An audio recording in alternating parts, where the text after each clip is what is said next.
Hello and welcome back to Sports Talk with Dad. We got a heck of a show here for you today. We are going to talk Field of Dreams game. We are going to talk about the Vikings coach calling out Packer fans. And we're going to talk about Harry Carey and how unsettling that hologram really was. As always, my name is Kyle, and I cannot call this Sports Talk with Dad without the man sitting next to me, a man who, believe it or not, used to be a ginger, my dad, Tim. That I was. Your hair is very fluffy today. Yeah, it's just going to be untamed. I tried the hat. I've tried a couple different things. It's just not working. I had to go after your hair from back in the day because I have no excuse for the look I am providing on today's show. I can't do a Stitch imitation, but if I could, I'd just say it's fluffy. It is very, very fluffy today. I've tried to fix it for the last 10 minutes, just trying to get it to lay down, and we're just going to roll with it today. Apparently, I need a haircut. You think? We are at that point of visually. I don't know what else to say about it. Better to be a ginger than to be fluffy. I mean, not that I'm having a great hair day or anything, but at least I have hair at my age. Hey, you know what? At least I have a soul. That was something you had to fight with for many years with your red hair. I still don't have a soul. And I've stolen many. There you go. Proof right here in flesh and blood. All the freckles. Well, translucent, flesh. I look like an Oompa Loompa in the pale as sunshine. it gets. Oompa Loompa in the sunshine. When I would get sunburned, especially down in Florida, I look like an Oompa Loompa. So there you go. Irish as Irish gets. Yes, it is. Proud of it. That's good. Hey, we do have one thing, especially getting to baseball today, I know you wanted to touch base on. You know how I feel about kids in sports and kids in, how they should act on the field and how parents should stay out of it. Well, there is one set of parents that have done an outstanding job with their kid. It was highlighted last night on Field of Dreams. We want to call it out here as well. The young man from down in Texas, they're playing to go to the Little League World Series.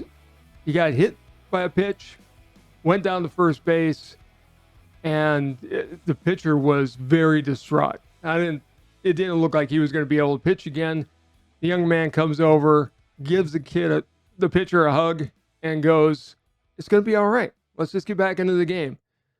Big shout out. They should already just forget anything but the Sportsman of the Year has already been awarded to the young man from down in the Little League World Series. I got to find out his name because I really don't know it, but I don't know his name either. It was really cool to see. I didn't see it until you had pointed it out to me, but it was awesome. That really was. The guy hit him in the head. And it was a complete accident. Oh, for sure. And the kid who threw the pitch, really was having a hard time with it. Yeah. That's how Little League should be. That's how sportsmanship should be. There's nothing bigger than the game except for sportsmanship. This kid didn't. I've seen other situations. If that would have happened, kid would have stood there, watched the other kid melt down. Not in this case. This kid had great parents, obviously, because he went out, calmed the kid down, and they went on with the game. So he is my Sportsman of the Year. Yeah, it was a great moment. It's a good one to show my kids for sure and be like, listen, this is how you act when you're on the field. Absolutely. It is only a game, probably, and none of them are going to play in the big leagues. I doubt it. But have fun with it, and don't let somebody suffer when an accident has happened. Go over and help them out. Yeah. And by the way, me saying I doubt it is not because I don't think any of the kids on those teams are talented enough. It's just, 1% of 1% end up playing in the pros. Right. So statistically, maybe one kid on both those rosters goes and plays Major League Baseball. So again, I doubt it because I don't think these kids are talented. They are very talented. I'm just saying I doubt it based on statistics itself. Look, parents need to realize, and the sooner they do, the better off they're going to be. Your kid's not that special. He's probably not going to be a major league pitcher or a major league ball player. So teach them to be good kids. I'm the one that has the special kids. Okay. I'm kidding. Yeah, they're probably not going to be in the major leagues. They're my Probably not. grandkids, and I'm proud of them. You know But what? If they want to work hard for it and they get there, great, as long as they have fun along the way. that's But right. yes, That's right. statistically, my kids are not going to be professional athletes. I'm more concerned with making sure that they are well-rounded human beings. That's my job. Well, you know The what? rest of it comes. Encourage them. Let them chase their dreams and get as far as they can go. But Only to be crushed. Excuse me. By what life truly is. You get kids' hopes up, and then life crushes them. That's what life is. There are winners and losers in every game. That should be taught. No participation trophies ever. From the littlest little kids, teach them that there are winners and losers, and you win with class. It's your generation that created dignity. Participation trophies. I want to point that out. A lot of people blame my generation for being this quote-unquote I can't even say the word participation trophies. No, you had winners and losers. We were given blue ribbons by your generation of parents. Don't start with me. I know. I hate it. You can blame me all you want. I didn't want the stupid thing. It was your generation of parents that decided everybody needs to be celebrated. And it's carried on. And it's your fault. Not my fault, because your generation's fault. Yeah, well, it's not this one's fault, because I fought against that every step of the way. Teach the kids who wins, because they know who's winning and losing, no matter how much you try to say, oh, it doesn't matter, blah, blah, blah. Yes, it does. Somebody's going to win.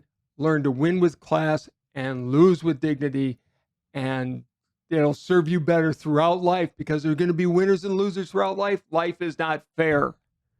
And now you see why I go to a therapist. I'm off my soapbox. You can achieve anything, work hard for it. It's a good lesson. I mean, it's one of those things, and I'm not a perfect parent, even a great parent by any means. My wife's a much better parent than I am, but it's true in a fact of like, because I see where people are coming from by giving these quote-unquote participation. I don't. Right? It's like, listen, you went out there and tried something new. And I think it's great, because I try and instill that in my kids. Like, hey, you went out and tried. But what was missed in that aspect... You don't need a trophy for it. You don't. I agree. You don't. It's the parent's job to say good job to the kids, right? What was missed in that, it's like, okay, what are you going to do now? Like, you were out here. You weren't the best player here. Now what? Mm-hmm. What are you going to do to get better? Or is this not something for you and we need to work on getting better at something else? And I think that's the step that was missed. And that's what I try and bring to my kids is, hey, Grayson's a big example of that. We're out hitting. He's got quite the bat. He's doing really well with it. But at first he was terrible at it. He's a kid that does not like being bad at anything. No, he doesn't. He is a perfectionist. So there's a lot of talks of, you're not going to be good at this at first. Like, that's not how this works. That's not how life works. You're not going to be perfect at anything from the word go. And I said, you need to listen to instruction and you'll get better. And sure enough, we found different ways to make it fun in different ways. And now this kid's cranking home runs left and right off me, to the point where I'm starting to throw curveballs just to feel better about myself, because I'm tired of running into the ditch we got in the backyard to chase these balls. But it takes practice, and that's the lessons I think we're missing. So I get it. Good job trying new thing. Good job going out for every single game. Kids should be celebrated for showing up. How many kids don't show up? Well, I will go back to a classic example. Your brother, yes, who was not big into sports, no, but I wanted him to try football. Right. And we said, look, if you go, your mom and I said, go through the practice. Yep. And if you get to the game and you don't like it, you don't have to do it. Yep. First game, he gets the ball handed off to him. He makes a Barry Sanders type move. It was a kickoff. Okay. Makes a Barry Sanders type move. Leaves kids holding on to their helmets. He's down. We say. He's down. He's running for a touchdown. Yeah. He sees your mom and I standing on the sidelines, ran right over to me specifically, and hands me the ball and goes, okay, I tried it. Can we go home now? Not a fan of it. And I couldn't argue with it, because I promised him, if you tried it, you could go home. His coaches were not pleased at all, because he had the talent for it. But you know what? His interests were in other areas. Correct. He's a great scientist. Yep. He was a really good actor. Yeah. And so we encouraged him in those other areas. But he tried it. That's all we asked. Yep. And I was very, very, very proud of him. Yeah, for sure. You guys are always good about that. But it was also instilled, and it's something I try to bring into my kids, and it's something I really like that I'm trying to carry on, which is if you're going to do something, do it all the way. Mm-hmm. You don't get just to sit here and not be good at something and then give up. That's not how life works. No. If you're going to try something, you're going to give it your all. You're going to see it through, and then we'll go from there. But you're going to try and get better. You're going to work at it, and I think that's important. So I get where you're coming from, and I get the whole baby boomer generation of saying we weren't given participation trophies, which isn't true. Your parents gave you everything, but that's a topic for a different and I will day. say another bad thing about my generation, honestly, is we could roll. I'm gonna roll on one more thing. Helicopter parents and parents having to organize every one of their kids' activities is the worst thing that's ever happened to kids. I agree. Kids should have been allowed to go and play in fields, figure out their own rules, and develop their skills that way, rather than, we've got to get them involved and we've got to teach them how to play and have the rules and blah, blah, blah, blah, blah. I've seen more kids destroyed by that. Yeah, kids will figure it out. They will. And number one, and number two, any parent who has a kid who's a pitcher and he's 8 or 9 years old and he's showing some talent for it, if you teach him how to throw a curveball at 8 or 9 years old, you should be taken out and beaten with a wet noodle until you stop. They have decided not to get rid of curveballs in the Little League World Series, which is ridiculous. It's still there. It shouldn't be. Kids that age should not be throwing curveballs until they're 17, 18. Well, here's the reason kids in Little League. Did you watch the DC Pennsylvania game? No, I missed it. I was at the gym and it was on TV. And it's in between sets. I was checking it out. And there's this one kid from DC who was just getting rocked. Absolutely rocked. Clearly, this kid was not taught how to pinpoint the ball. Clearly, this kid was not shown how to throw a correct fastball because all he was doing was going out and trying to throw curveballs. And the ball wasn't moving. The ball was not, he had no other pitch. He was just floating them and they were coming down. And it was the third inning. It was 7-0. These kids were just teeing off on the ball. That's the problem with curveballs at that age. You can really damage your arm. And you can damage your arm. And if you don't give a kid another pitch, they're lost. And it's not dropping. I mean, it's like a knuckleball that's not going to move. Yeah. I mean, it was just, it was T-ball. I mean, they were just destroying this kid. Kids that age should be throwing fastballs. And if you want to give them a breaking ball, let them throw a slider because it's easy on the arm. Sure. But not a curveball because by the time they're 18, they won't have that curveball anymore because their arms will be shot. That's very, very true. But speaking of sportsmanship, speaking of great players and great moments, Bill Russell got his number retired officially by the entire league. So all 30 teams will have number 6 retired for Bill Russell. What do you think about that? Oh, I think it's outstanding. Bill Russell not only was an 11-time champion for the Boston Celtics back in the 50s and 60s, he was also in the middle of the civil rights movement. He was marching all along. He was always advocating for civil rights. Jackie Robinson and him are a very good comparison. Jackie Robinson obviously broke the color barrier, but then was a civil rights activist all through the rest of his life. Bill Russell the same way. And I think I'm sad about one thing. They had the opportunity to do it while he was alive, and they should have done it while he was alive. But his family should be very honored that they're doing it now, and it's very well deserved. Yeah, I agree. I didn't get it at first. I was like, why? Of all the players, why is it Bill Russell? But then I didn't know the history that he had in that sense. And from that side, I think it's great. It'll be, I don't know if LeBron James, I'm assuming LeBron James is going to have to change his number now because he's wearing number 6 in LA. Unless they do what they did the last time and they grandfathered him in. Maybe. It's possible. Mariano Rivera wore 42 to retire his last player. Yeah, last player to wear 42.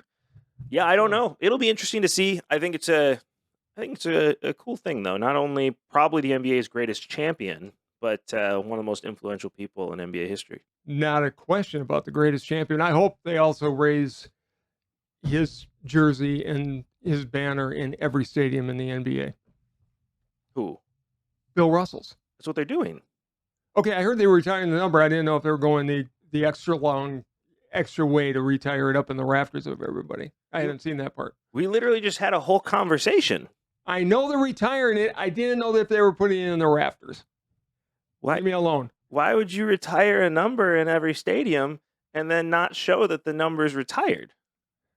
Look, I've seen stranger things in my life, so I mean, the NBA did retire Dan Marino's number, so there's that. Leave me alone. Glad is being in every rafter, and then I think I got you fired up talking about the old school parenting. I think that's my problem. Speaking of old school parenting, by the way, yes, getting better at the segue thing. Vikings coach Kevin O'Connell has just ensured that US Bank Stadium is going to be filled with Packer fans on September 11th. Wasn't the brightest thing to say. For those of you that don't know what happened, the new Vikings coach Kevin O'Connell, in what I think was trying to be a good move, came out and said, at our stadium, we should never, ever see the other team's colors in the stands. And specifically pointing out, I don't want to see any green. I don't want to see any yellow at US Bank Stadium on September 11th. I don't think he understands Packer fans. He just guaranteed there's going to be a lot of green and gold in like stadium. As a Packer fan, and I know this because I've talked to several fans that have season tickets, the message has been challenge accepted. Yes, absolutely. I mean, it's like a Patriots. If the Jets fan saying we don't want to see any Patriots fan in our stadium, you know they're going to travel. They're going to be there. They're going to be there. Yeah, that is 100% what's going to happen. So yes, Kevin O'Connell, I like the sentiments. I think it's great. But here's the thing. I mean, you want only your colors there? Build a winning franchise first. Right. You can't come in as a new coach where the coach was fired because they couldn't win and then say, I don't want any other team's colors in this stadium. The Packers don't have to worry about that because they win all the time. And they've been sold out since 1960. Right. You can't sit here and say a team that hasn't made the playoffs in I don't even know how many years now, it's been a little bit, and say we don't want another team's colors here, especially when Packers fans are in Minnesota.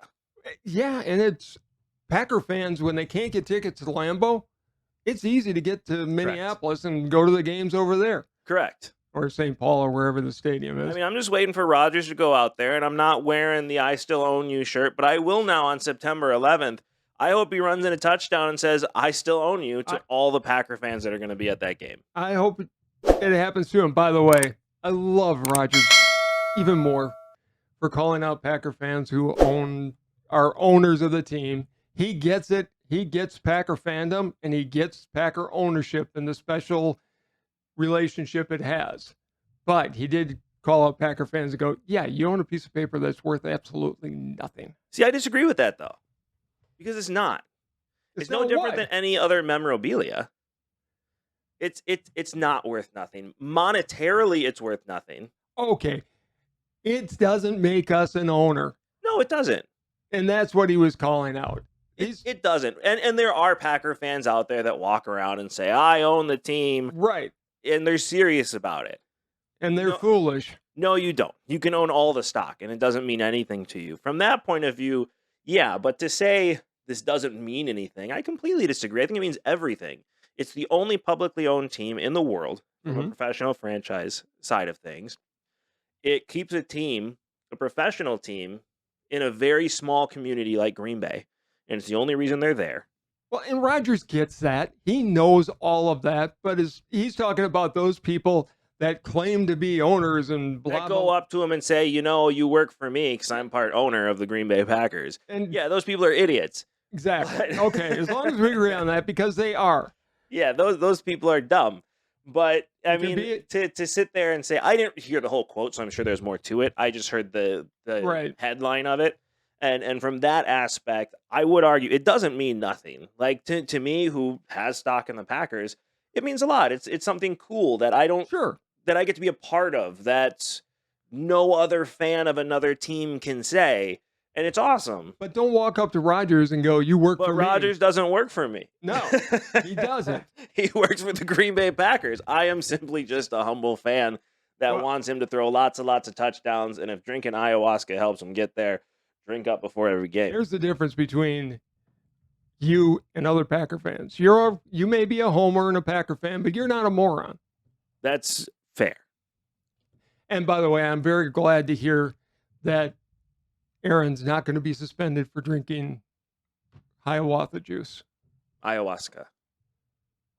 That's what I said, ayahuasca. Yeah. Famous Indian chief, I think. Is it? I don't know. Used to be the name of a train. I have no idea what you're talking about right now. There was a ayahuasca train, I think. That was like a passenger train. Can we move on from this? I'm so lost. People are laughing at me right now. I have no idea what's happening. Between that and forgetting the number 6 thing, I've had a bad couple shows as far as saying things that I just want to grab and bring back and start over again. I don't know what's happening. Are you okay? You're affecting me, apparently.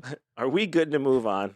Please. Okay. Field of Dreams. Apparently, you looking at my hair is causing some issues. We'll blame that. The Field of Dreams game, first and foremost, Griffey and his dad coming out onto the field it gave me chills. It was one of my favorite moments. And then his dad dropped the ball. He did drop the ball. He did drop the ball. However, he dropped the ball. To be fair, Griffey caught him off guard. He wasn't expecting He didn't even have his glove on yet. I laughed so hard. But when all of the kids came out there playing great. catch with their dads, what's the theme of our show? It's never too late for a catch with your dad. Perfect. They're playing the Field of Dreams music. I'm tearing up watching it because that's just who I am.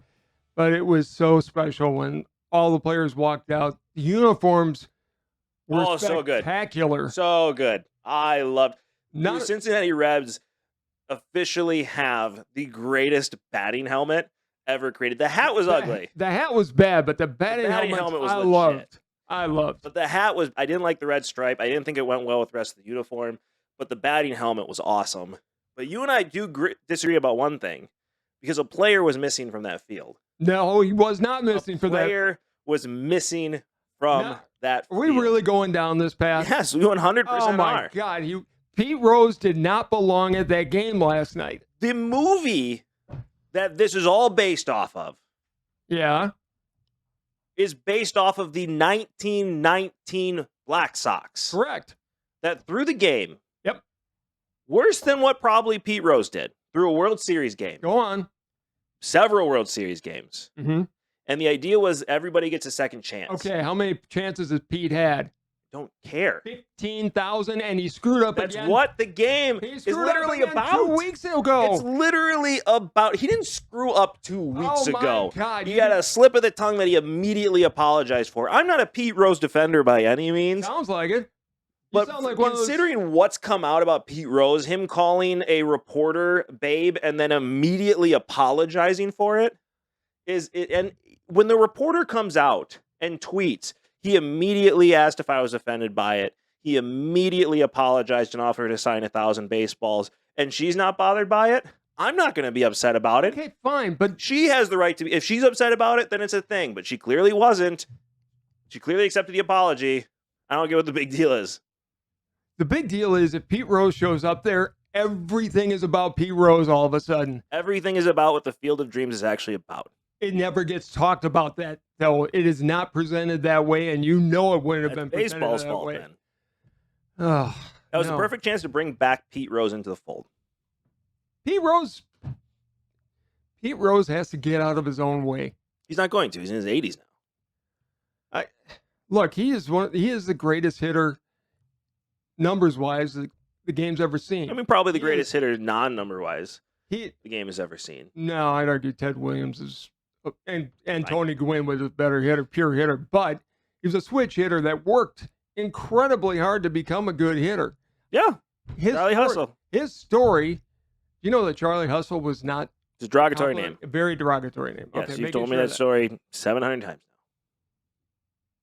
now. Welcome to my world of hearing the same story multiple times You're an old man. It happens. Everybody does it. Anyways, you continue. will get there too. Anyways, I've already got Charlie Hustle was not it wasn't a name he should have been proud of, but he adopted it, and good for him. Anyways, Pete Rose, with everything he's done, the fact that But what has he done? he bet on baseball. He bet on baseball. He's banned for life. But again, if we just focus on that, if we just focus on the betting on baseball, we forget about the rest of it. The other thing I think that came out is way worse. Yes, it is. Than betting on baseball. I'm leaving that part out, okay? Hard to leave that part out when it's a big part of his story. It's a big part, but that's not the baseball part. Big part. Okay? That's like O.J. Simpson murdered 2 people. Not the football part. Right? Well, you wouldn't invite OJ back for a game like this either. You wouldn't, but you also haven't taken him out of the Hall of Fame. Getting back, I'm just saying, they're separate. Okay. So I'm talking just Pete Rose baseball, and you let us know in the comments below here what you think and tell me why I'm wrong. The Field of Dreams. And subscribe, like. Yeah, like, subscribe, hit that notification bell so you get notified every time we drop a new video, and you get to enjoy this show as much as we enjoy making it. Back to Pete Rose and my point. If you just look at the movie was centered around, it ended up ending in the twist where it's, spoiler alert, it's about having a catch with your dad and second chances, right? But it's about a second chance to connect with your dad. That's the whole movie is about second chances in general. Shoeless Joe Jackson doesn't connect with his dad in the movie. Shoeless Joe Jackson connects back with baseball. Wait a minute. Shoeless Joe Jackson in that is just on the field playing. He's not back in baseball. He's just playing. Exactly. Exactly. He's a ghost. So is his dad. His dad is too in that movie. You can't say one's a ghost and the other's not a ghost, and that makes a difference. No, they were all ghosts. It's about second chances. Moonlight Graham was about second chances. I forget the character's name of James Earl Jones, but it was about him getting a second chance to go back to the field. It was about, I don't remember the character's name, but about Kevin Costner's character to have a catch with his dad. That's what his second chance was. But it was about the 1919 Black Sox getting a second chance to play and making good on a mistake that they made and getting a second chance to be in baseball and play with everybody again. And now it's the same story with Pete Rose. He made a mistake, a bad one. He got banned from baseball. So what better than to bring him back on the Field of Dreams, which is what the movie was all about to begin with. He screwed up no more than 2. And you're right. The reporter wasn't upset about it, and she handled that really well. She's a top professional. If she was upset, it's a different story. But she wasn't. She accepted the apology, and she wasn't. That being said, if you put Pete Rose on that field, you take away from the Grippies being there, you take away from Pete Rose being there, you take away from the Billy Williams. You wouldn't take away from Pete Rose being there. Because Pete Rose would have been there. Because Pete Rose would have been the entire story, and he would have overshadowed Field of Dreams. We would have had to listen to you going, "Oh, isn't this great? It's all about." How can you overshadow Field of Dreams when that is what the Field of Dreams is all about? It would have taken away from Pete the game itself. Pete Rose would have become the story last night instead of the game and the other players that, by the way, are Hall of Famers and didn't bet on baseball and are allowed in the Hall of Fame. You mean Pete Rose would have become the story? Which is what the movie was. It wouldn't have been spun that way, and you know it. But that's the movie. But they wouldn't have spun it that way, and nobody watching would have spun it that way. Then they need to rewatch the movie. Well, if we're talking about the movie, the White Sox should have been playing in the game last night. They played in last year's game. They should have been playing every year. That's another conversation. You've made that point. I understand that. And while we're talking about the Cubs and the Reds there. While we're talking about Field of Dreams, state of Iowa, you know what your state stands for. Don't be that person. Don't destroy the Field of Dreams by turning it into a freaking theme park. Oh, yeah, I heard about that. God, it is perfect the way it is. As a matter of fact, just with the original field, it was perfect. Don't build a big facility there. Don't build hotels. For the love of God, leave it to it's a place where you can go and have a catch with your kids. State of Iowa, you are welcome for getting him all fired up. Jesus, don't be stupid. They do this every time. You have something perfect. Let's make it into a theme park. We've got baseball theme park. I haven't seen you this upset in a while. Well, it's ridiculous. The Field of Dreams is perfect the way it is. You go there and you can shop at the gift shops there and help the family, and you can have a catch with your kids on a field. While you're upset, they also played the Jesus. game wrong since it's in the Field of Dreams. And it's my bone to pick with the movie, by the way, which is the 1919 Black Sox were the last year of the dead ball era. So really, in the movie, they should have been playing by dead ball rules, which they weren't. Because and they had this game players should from have the live ball. technically been played with dead ball rules. No. Because it's not really the Field of Dreams. What and dead- nobody on that field, it was never said What- that anybody, how could you invite people? Whoa. What dead ball rules were they playing with? They weren't playing with dead ball rules. What dead ball rules should they have been playing with? Same ball throughout the entire game. You don't know that they didn't play with the same ball. They didn't show one time where they were throwing in a different ball. I mean, they 100% weren't playing with the same ball How do you know that? because they switched out the ball several times in the game like they do in every major league game. No, they did last night, obviously. I'm talking in the movie. Did you That's see fair. them switch? In the movie, I didn't. All right, so they may have been playing with dead ball era rules. They may have in the movie. You're right. I just threw that out for fun. But last night they weren't. No, last night they were changing the ball every 2 seconds. And it was pretty much an exhibition game anyways. An exhibition game? I said it wrong. Leave me alone because Okay. it's against two teams that don't matter. Yeah, two teams that one of them should have been there playing the White Sox, and the other one should have been playing the White Sox next year. But anyways, Pete Rose should have 100% No, he should walked out not of that have corn. been. No, he shouldn't have. Okay, let him. He can go back anytime and walk out of the corn, but not on national TV and not during the Field of Dreams game.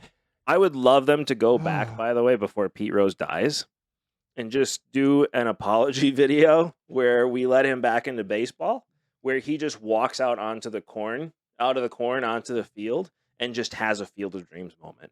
I want to see that. I really, really do. Because again, Yes. let's just talk baseball here. I get the other part, so don't rip me a new one in comments or anything like that. Oh, I think a I lot of understand that. people agree with you. But if we don't hold O.J. Simpson, Well, if we don't hold That baseball, accountable. baseball is betting on everything now. So I Right. have a hard time. If you're going to let baseball have Right. be The others- sponsored by casinos, the other story that came out has just been an excuse for baseball not to let him back in at this point. If I don't think it's been that. Pete Rose should have been on that field. Pete No, he Rose should've. should have been on that field in a Reds uniform because that's what the Field of Dreams is all about. He should not have been at that game. He's still Then banned why from pick the baseball. Reds? If you're not going to make that Because the it's- storyline, they're then the- why pick the Reds? Well, okay. One, the Reds are the oldest team They're in not. baseball. So the Cubs are by a lot. They're the oldest professional Gosh. team in baseball, Oh my God. but the Cubs are the oldest baseball franchise. Fine. They're the oldest professional franchise. Thank you. Happy now? Yes. Okay. And they may have been planning on having Pete until the last episode, which the reporters They said it was fine. 100% weren't planning on him being there because that happened 3 days before the Field of Dreams game. So that's not true. You don't know if he was invited. And I got to be honest with you, Johnny Bench. Pete Rose, you really think he wouldn't have made a comment about being uninvited to the game? Johnny Bench has been pretty outspoken about the fact that Pete Rose does not belong back in baseball in the Hall of Fame Right. because they gave him the chances to do it. All Pete had to do was apologize, go around, talk to all the minor league teams about the damage betting can do to the game, Right. and he would have gotten. But then back Pete Rose in. would have had to admit that he did something wrong. He- Pete Rose is one of the most arrogant human beings on the face of the planet. And I don't Well, know him personally. I'm he's just like- saying from what I've seen from afar. He's an addict. Can we admit that he's a gambling addict? Definitely. And he's acting like it. He can't. He couldn't quit betting. Well, it's too bad because If he he had was to. coming back into baseball when he was with the World Series team with Alex Rodriguez. Don't forget, it was Pete Rose and Alex Rodriguez on that World Series team. I forget, And- was it the Cubs World Series in 2016? You mean in the booth? In the booth. And He they was were, great. I was going to say they were really great together. He Yeah, did a great A-Rod's job. still great. Yep, he is. He's the greatest announcer in baseball, in my opinion, at least a color analyst. He's Pete Rose was just as good. he was. Well, nobody knows the game better than Pete Rose. Right. But No then argument. that story came out. Obviously, they moved past him from TV. Look up the story. I'm not going to get into it. It's gross. There's a and good reason why they moved past him. It's a good call. It's pretty. It's very much a Steven Tyler Aerosmith story. Same concept. But we've moved on it with him. Not saying we should. I'm going to move on from this because I'm just going to get myself in trouble. I'll give you a shovel, but you're digging so well I right just now. keep digging here. Good I'm Lord. going away from that one. But no, Pete Rose should have been there last night. He 100% should have been there last 100% night. should not have been. That's what the Field of Dreams is about. Like in the Field of Dreams, the other players are looking around going, yeah, we didn't want him here. They said that about Ty Cobb. I know. There's a joke about Ty Cobb. And the players that were there last night are saying, yeah, we don't want Pete here. You can't have a movie that centers around a team that gambled on baseball and threw a World Series that effectively ended an era. Then maybe that team and then not have somebody who's alive that did the same thing not walk out onto the field. Maybe the White Sox should have played in that game, and then we What have does the that Red make players. a difference? Number one, the White Sox should play in this game every single year. That's a different conversation. And Pete Rose should not have been at that game because the entire story would have been about, oh, look at the Pete entire Rose. story would have the game. The entire story would have been. I just screamed. I'm sorry. You did. I did. Didn't mean to. Pete would have been bigger than the game, and that can't be allowed.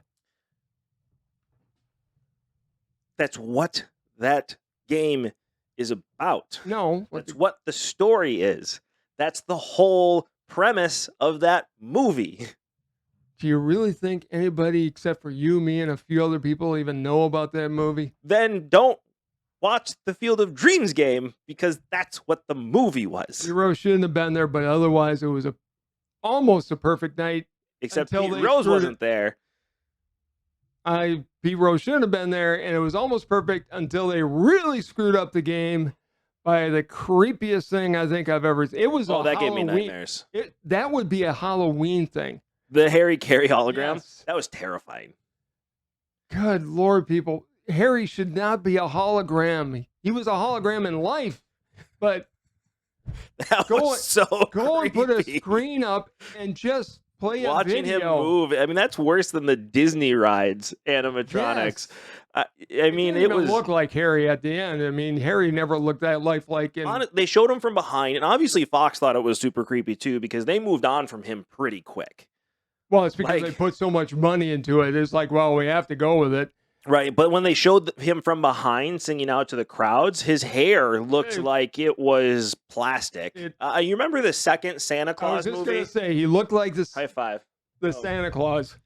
Yes. He looked like the in Santa Claus 2, that plastic Santa Claus. That's exactly what he looked like. It was super creepy.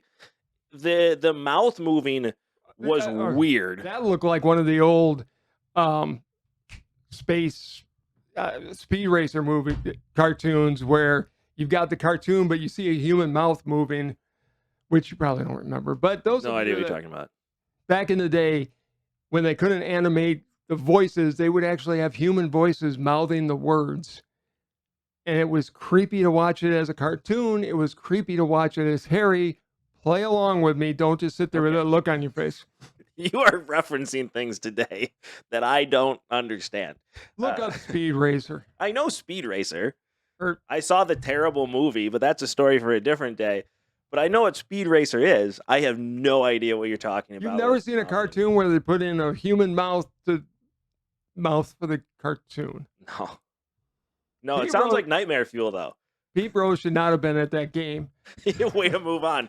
Harry Carey was nightmare fuel, though. That was awful. That was bad. Why wouldn't you have a board out there? Why wouldn't you just play him on the TV? You could have shown him. You could have just had him singing the game. The Cubs have him, when you can't get celebrities, do it all the time. You made a comment last night with Will Ferrell. Yeah. Why didn't you have Will Ferrell come out and pretend to be Harry Carey? Everybody would have loved that. They would have, and it would have been more. It would have been better than what they did. It would have been awesome. It would have been absolutely awesome to have him out there. He's a great Harry Carey impersonation, and it would have been cool to see, and it still would have honored Harry Carey at that point. And honestly, the holographic, I've never seen Harry Carey look like that, ever. Nor do I Number ever one, want he to. was sober. Number two, There is that. number two, that was creepy animation. It was a big fail. Clearly, we are not there with holograms yet. No, and Will Ferrell, because he does kind of revere Harry Carey, and Oh, very much so. Who doesn't? I think he would have played it straight for him. He would have. Yeah. He would have just sang it, and it'd been great. And he would have had a Budweiser in his hand, which you almost have to have. That was what was missing. He didn't have a beer in his hand. He should have. He also didn't say, by the way, root, root, root for the, and then he pointed it to the fans. Harry Carey doesn't do that. Harry Carey says root, root, root for the Cubbies. He does. I would have accepted it had it been the White Sox or had it been the Cardinals, because he's also an announcer for those two teams. But considering it was the Reds, you say Cubbies.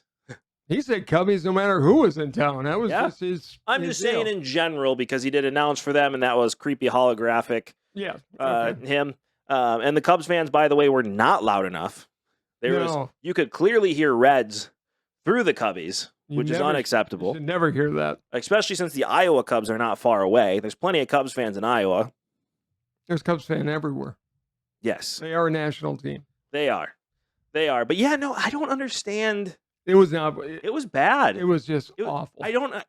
Common sense, honestly, to me, would have been, well, let's get Will Ferrell out here. One of the most beloved actors and comedic actors of our time. Everybody knows he does a good Harry Carey impression. They would have loved to have seen it. And if you couldn't get Ferrell, there are other guys who do a great Harry Carey. Or just play it in the background. That would just put a screen up and show him from one of the old Wrigley shots singing "Take Me Out to the Ball Game." Don't do it in a number of different ways. I mean, good for Fox for trying.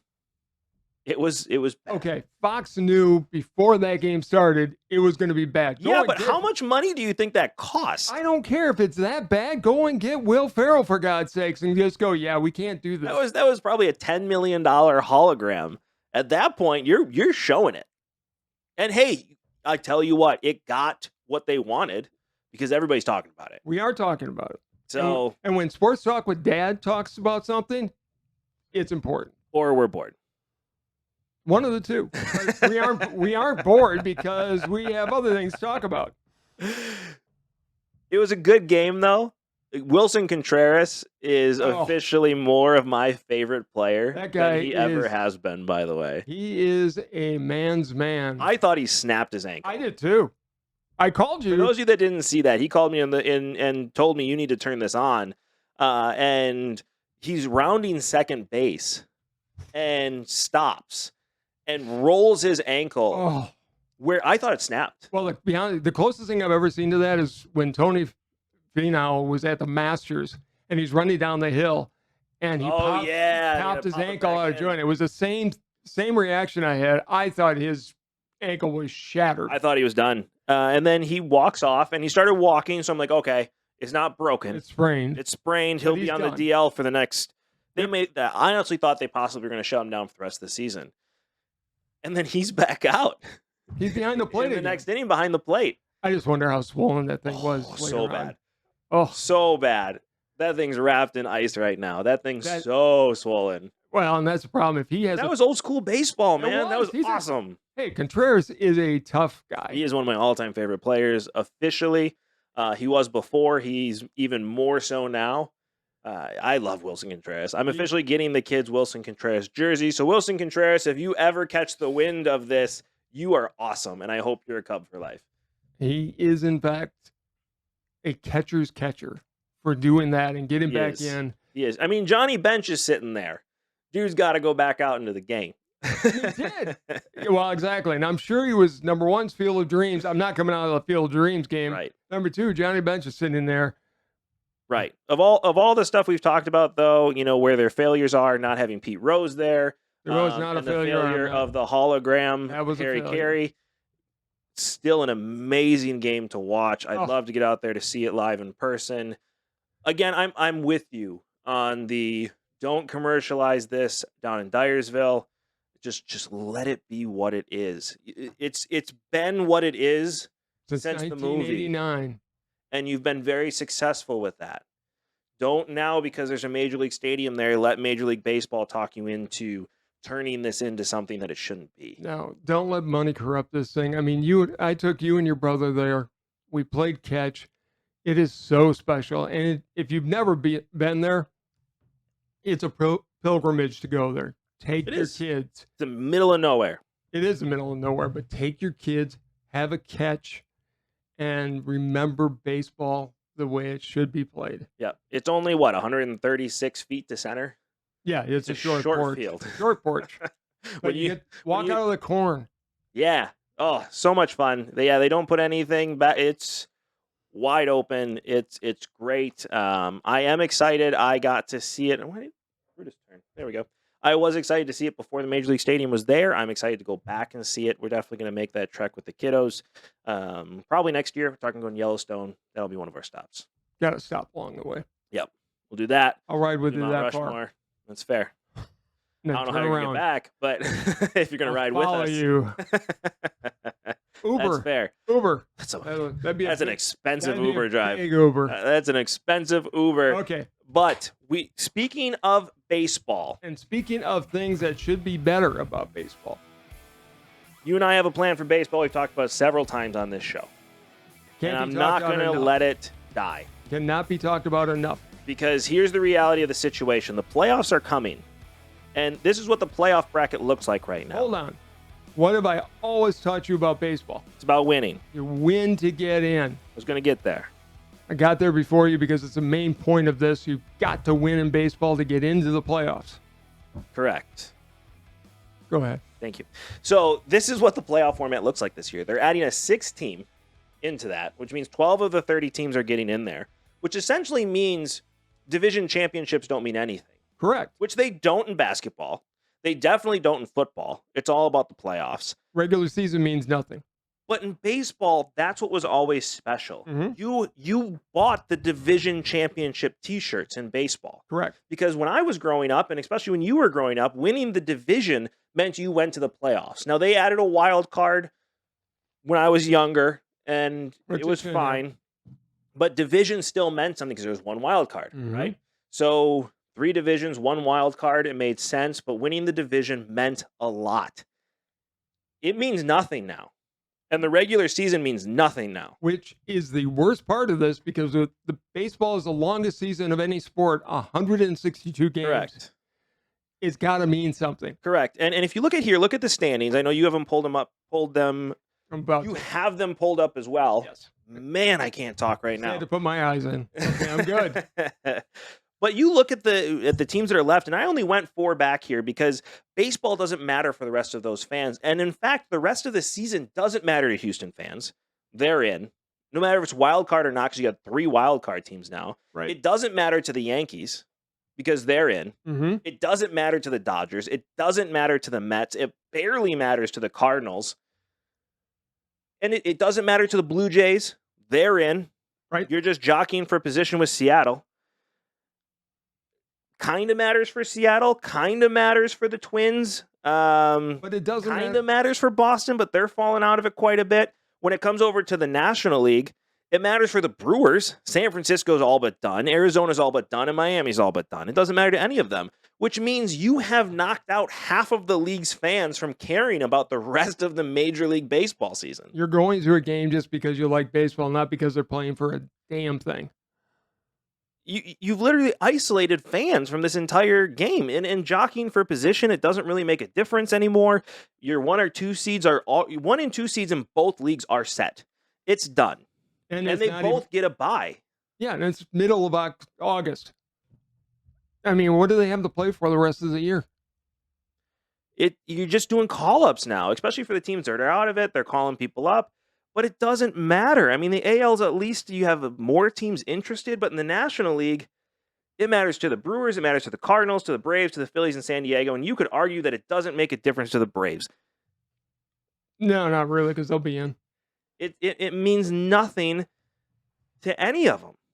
And this needs to be fixed because the baseball regular season and winning divisions and winning to get in made a difference. And for those of you that are brand new to this show, which if you are, welcome. Thanks for joining us here. But this is way too important here. We have an idea, and we have several, but this is one we've stuck with. We have the idea. I like the way you think. Thank you. That was awesome.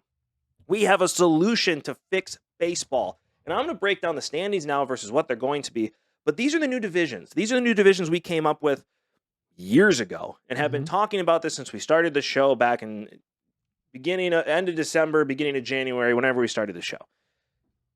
You move on, instead of having 5 teams per division, so three divisions, 5 teams each. I got there. You move on to, it's the hair being messed up, it's messing up the brain. Anyways, you move on to having 5 divisions, 3 teams each, and it makes it more interesting. And here's the thing, you have to win to get in. I loved the 1-game playoff. It's the greatest thing baseball's done in the past 20 years. And they got rid of it. Well, and most importantly, now you've got me doing it, by going to 5 3-team divisions, most teams are engaged and most teams' fan bases are engaged throughout the season because your team is never out of it. They're not. So here's where the standings are now. We just showed these, right? This is where they are now. This is what the standings look like if we switch to 3-team division or 5 3-team divisions.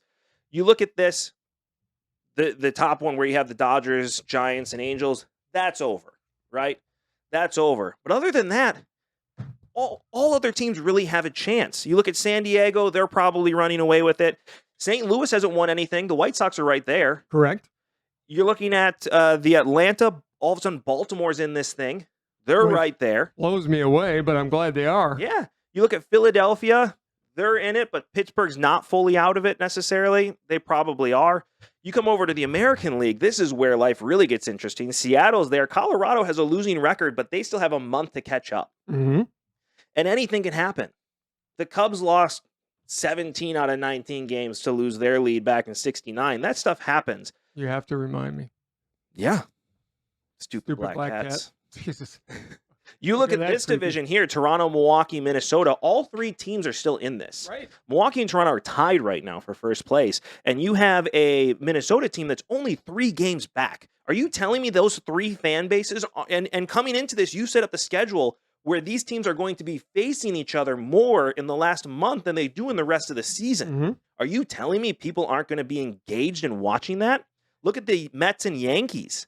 All of a sudden, the Mets, who were out of it at the All-Star break, are back in it, and they're in first place. And now you have the 2 New York teams fighting for the playoffs? Which would be awesome. You're telling me that's not national television? And it does one thing that's going to change. Instead of the trade deadline being the biggest thing about who's going to get rid of all their players and who's going to add the players, it becomes about the offseason, which is what you want, because teams have to be careful about how to set up their team for the next year, because every year there are going to be teams that are dropping out of the playoffs and people that are getting into the playoffs. Correct. Well, and here's the even more exciting thing right now is you're looking at the Dodgers, right? The Dodgers have won it.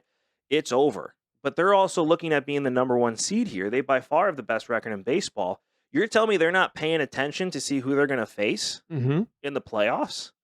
Of course they're watching it. You're telling me, and I'm a National League fan, right? And in this setup, I'd still be a National League fan watching the Cubs. But I'm interested in seeing the 2 New York teams facing off. Because those are the best 2 teams in the American League, and one of them is not going to make the playoffs. Are you telling me that Yankees fans, if they win the division, or Mets fans, if they win the division, aren't going to immediately buy those division-winning T-shirts saying, we beat your team. Mm-hmm. We are better than you. And that next year, all of a sudden, there's not going to be interest.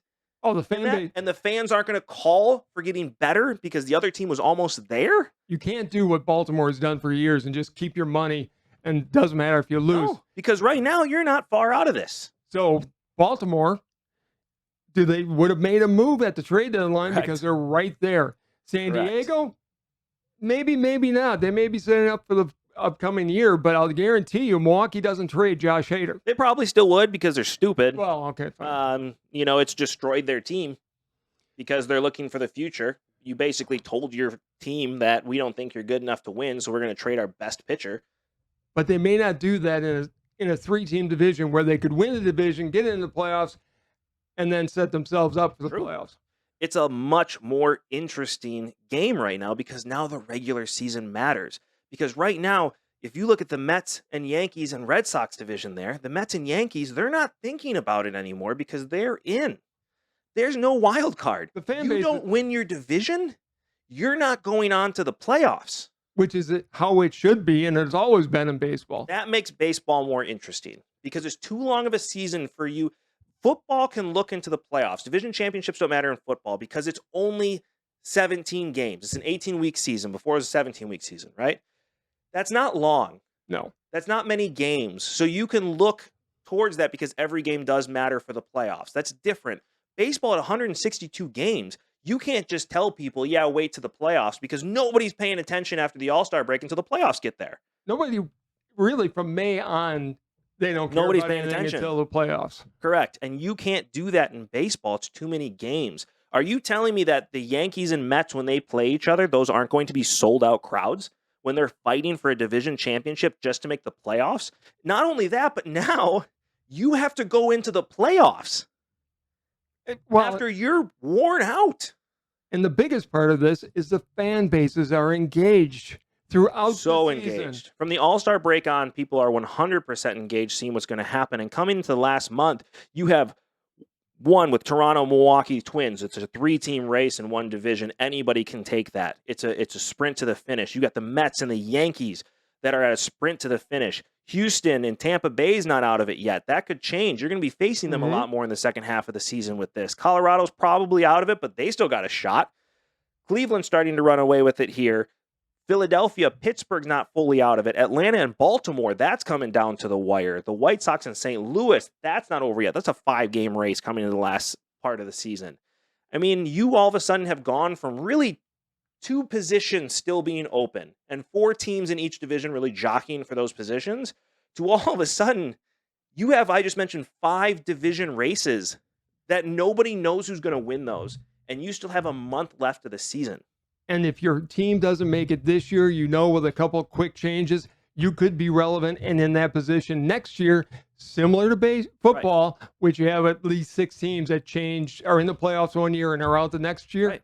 Same thing will happen in baseball. And guess what? Now all of a sudden the offseason is relevant because you've got to make trades that'll set you up for success in the next year. And think of Sunday Night Baseball. You're telling me that if the Mets and the Yankees aren't on right now on Sunday Night Baseball, when they're fighting for first place just to make to the playoffs, that people aren't going to stop and watch the game? I am. Sure, but I'm not doing it now. And yeah, because right now when football's on, you just look at it and go, I'll watch baseball when the playoffs start. Correct. It brings baseball back in. You're not lengthening the playoffs any further. You have to end baseball in October. I'm a big believer in that. That was another thing I thought of, honestly, too. Moving it to 154 games? Say you don't move it to 154. Starting the season earlier, but start playing games overseas. Play the first half of the season in Japan or in London. They're starting to play games in London as it is now. Start playing in different areas of the world to start the season and then have your opening day. But all of a sudden, in the middle of September, your season ends. You're still playing global games. Now you've been all this time back in the States. I think that makes it better. I mean, you can tell me if I'm wrong. I don't care. It's fine. I'm not sure about playing internationally for a week and a half before you start your regular season. A couple games is fine. They did it. I remember getting up early and watching the Cubs in Japan a couple of times. I understand that. And it'd be fun to do it for a couple games. I don't know about doing the first full week that way. I do agree the game should end at the end of September at least. That's a way to do it, and you're not getting rid of games. It also raises revenue because you're playing internationally, which you don't normally do. Every team gets to raise their fan base a lot more. I think it's a different way to do it. It is a different way to do it. It could be an idiotic idea. That's fine. You let me know. Yeah, it could be dumb, but it's another thought. It's a thought. And the big thought is this, and not taking away from that, is that breaking this up into 5 divisions of 3 teams each makes baseball more interesting, and it makes people more engaged. And look, I know some of you are going to look and go, 3 teams in a division? That's not enough. It really is, because you're geographically facing teams of your own size, correct, of your own revenue correct, streams. So you really are very, very competitive with whoever you're facing. And it just makes baseball something you want to watch all season long again. Well, and here's what it does too. It makes regional rivalries a lot stronger, right? Because it's only 3 teams you're facing against. Mm-hmm. So from that aspect, you're taking what football has, right? Right. Because if you're a Packers fan, the Vikings and the Bears are big rivals. And then you have the rest of the league. Don't forget the Lions. It left them out for a reason. They're going to be The in the playoffs this year. the Cowboys and Redskins or Right. Yeah, Commanders, sorry. Oh, The Cowboys and Commanders and Giants have a big rivalry, and then there's the rest of the league. You're bringing that into baseball where the Dodgers, the Angels, and the Giants are going to have a huge rivalry.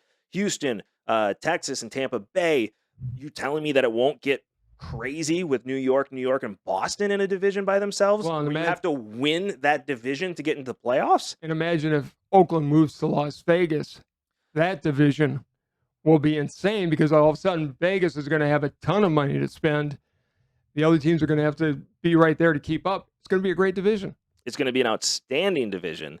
It just truly adds to all of this in baseball and making it more interesting. The season is too long for you to be worrying about who's going to get in the playoffs. Well, and for you diluting the playoffs in a long season like this, nobody's going to watch. Playoff teams are just a circus way of doing it. And it's like looking at football going, oh, me too, me too.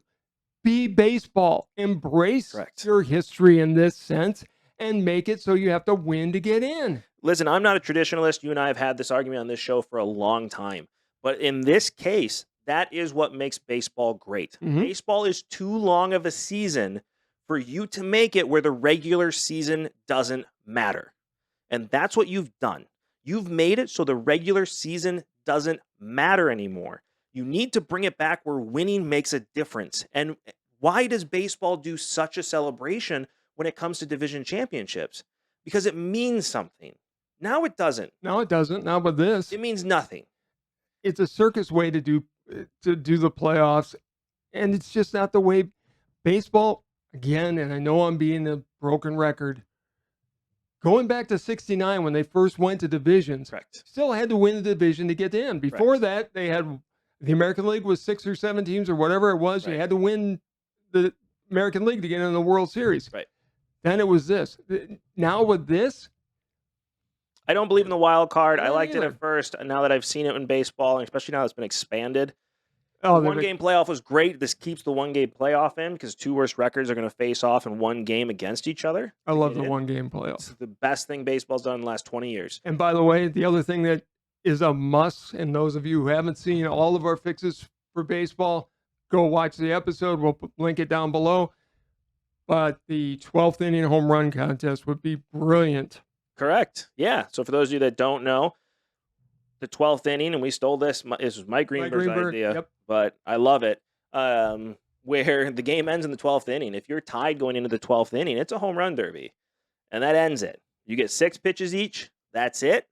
And then you go 1 versus 1 versus 1 versus 1 until somebody hits a home run and somebody doesn't. I give them credit for putting it in for the All-Star game. I'm sorry it didn't happen, but but the thing that they learned, everybody wanted it to happen. Correct. So use it with the regular season as well. It keeps people engaged in those games and start the games earlier.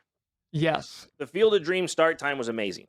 It was it was early, which is what they needed. That's when World Series games should start. Because you know what I got to do with the Field of Dreams game, which I don't get to do otherwise? Watch with your kids? I got to watch the game with my kids. Right. I got to turn it on and say, look at those uniforms. And I got to show them actually what these uniforms look like and got to have that moment with my kids, which the playoffs doesn't allow me to do because it doesn't start till 8 o'clock at night. Well, and there's no reason you can't start the game earlier. Start the playoffs in the afternoons. Not every game, but on the weekends, for God's sakes, have a game that starts at 3 in the afternoon. Believe in your product. Because if you don't believe in your product, nobody else is going to, and nobody else does. Because you've diluted it now, you've made it garbage. Bring it to this, because these are the standings right now, with the standings as of August 12th. Right now, this is what it would look like. And guess what? And it's much more exciting. It's not only much more exciting, it makes baseball a national game again. Correct. Because, yeah, even if you're out of it, you're still paying attention. Are you telling me the nation isn't going to pay attention to the Mets and the Yankees fighting just for the playoffs? Or they're watching Milwaukee and Minnesota and Toronto to see who they're going to have to face. Correct. It's the same thing that football does. Correct. I mean, if you're a football fan, you're watching every other division because you want to know, besides you're betting on the games. Correct. Which circles us back to the fact Don't say that Pete Rose should have been at the Field of Dreams game, walking out of the corn. Okay.